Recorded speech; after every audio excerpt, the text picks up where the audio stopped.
Hi everybody, welcome to another video.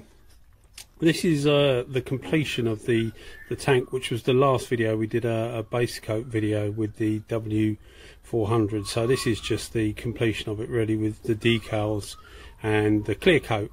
For clear coat we've used a WS400 Iwata, so keeping it all in the Iwata family. I thought I'd start off just with the decals. Normally I don't bother putting things like that in sometimes, but I thought I'd leave them in just so that you can see how I do it. And, you know, different people do it different ways.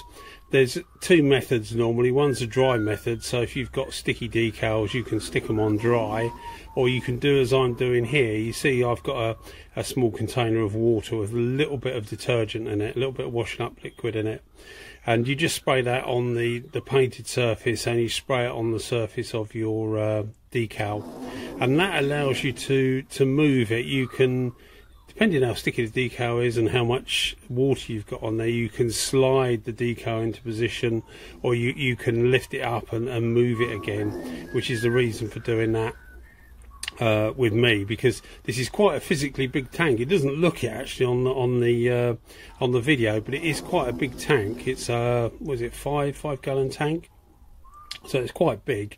So you see here, I'm just using a ruler. Your eye is a good tool, but when it's that far apart, it's difficult to look at both sides at the same time.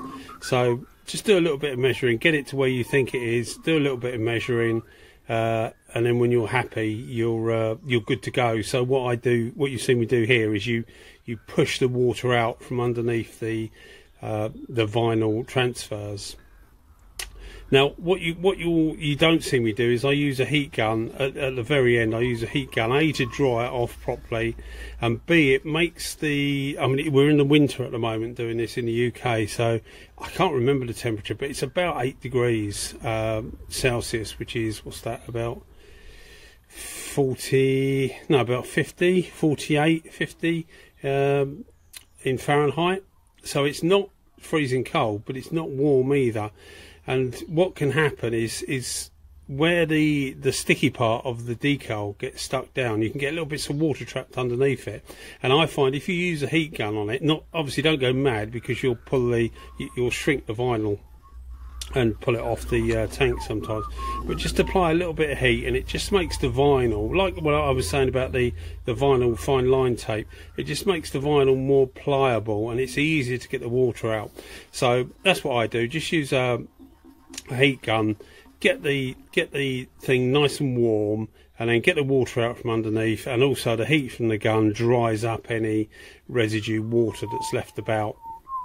So that's the way I do it. This one was just proving a little bit difficult to come off, so I went from the other side, and that seemed to work okay. You can see the last letter still tried to come off, but you know, it's not the end of the world. It's as long as it hasn't come out of position, it should be fine. So we're using which we'll get to in a second, we're using the WS400, which is the Iwata. Now they do two. They do an LS400 and WS400. The LS is a HVLP, and the WS is well, equivalent to like a Transtech cap. I'm not sure what they actually call it for Iwata, but it's not a HVLP cap. So what normally happens is you use the LS400 for base coat and the WS400 for clear coat. So this is WS400, so we use it for clear coat, which is exactly what it's supposed to be used for. So you'll find that a lot of guns, say DV1 for example, now comes with a clear coat and a base coat gun, but you can use each for each. It's not a must, you know, only use it on that particular substance, be it base coat or primer, I suppose. Yeah, base coat, primer, or clear coat. You can use most guns for most things, and you'll see me often deliberately use the same gun for two things. One, you know, for base coat and for clear coat. And the reason for doing that is just to show people that haven't got you know, as much resources as me to be able to buy these different guns and use them. If you're just stuck with one gun, it's, you know, don't think of yourself as being you know, underprivileged is the wrong word. Don't think yourself as being not able to do stuff that other people can, because one gun is perfectly capable of doing everything, really, within reason. Ideally, a primer gun with a big tip is better for the high build primers, but most of the time you'll get away with one gun for a lot of the things. So let's talk about the WS400. The WS400 often gets criticism's the wrong word, I suppose. It often gets a lot of remarks, is probably the best word, about the way it can be a bit temperamental. Now, I've never found it overly temperamental, to be honest with you. It seems to, I seem to get on with it okay, and I think that's maybe because I often, you'll see on the bottom right hand side, you saw me just now, check the pattern before I start.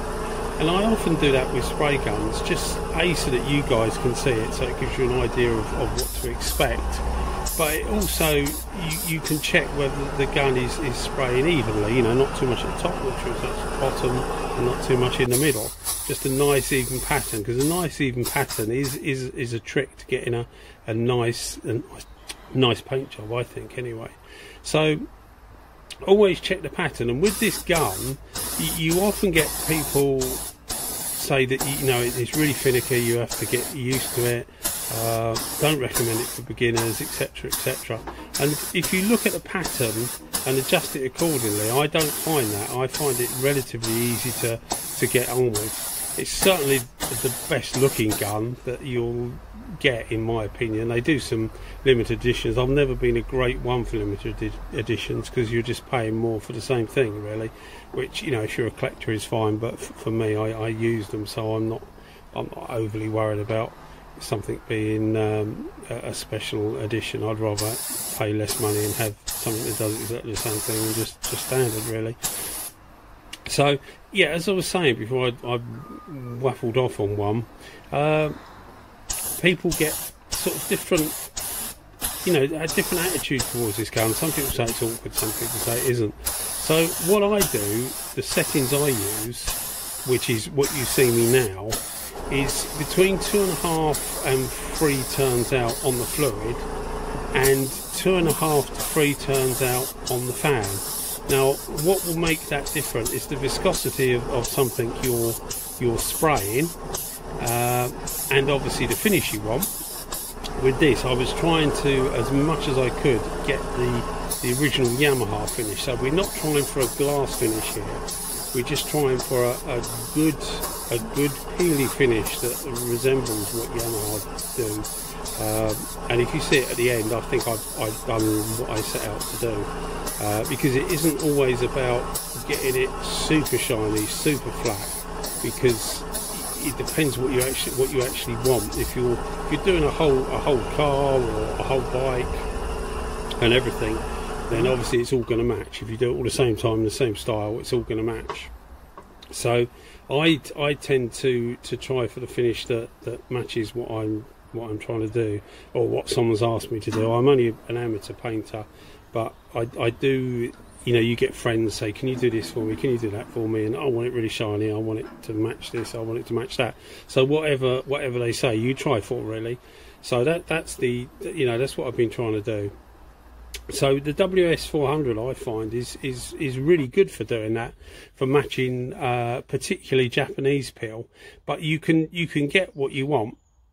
So if you wanted, for example, something a bit flatter than the finish I've got here, then what I would do personally is turn the fan down slightly, so make it, say, 2.5 turns out, maybe turn the fluid out to 3.5, and just go slightly slower, and then you'll get more of the material on, and you'll get a less peely finish. But obviously you don't want, as I say, you don't want something super flat and shiny if the rest of the bike in this case isn't the same. So I've put some photos at the end of in the workshop, and then a few days later outside, so that you can get an idea of what it's finished like. And as I say, I think, as far as I'm concerned, the job was accomplished to, or mission was accomplished to get it in the same vein as the original finish.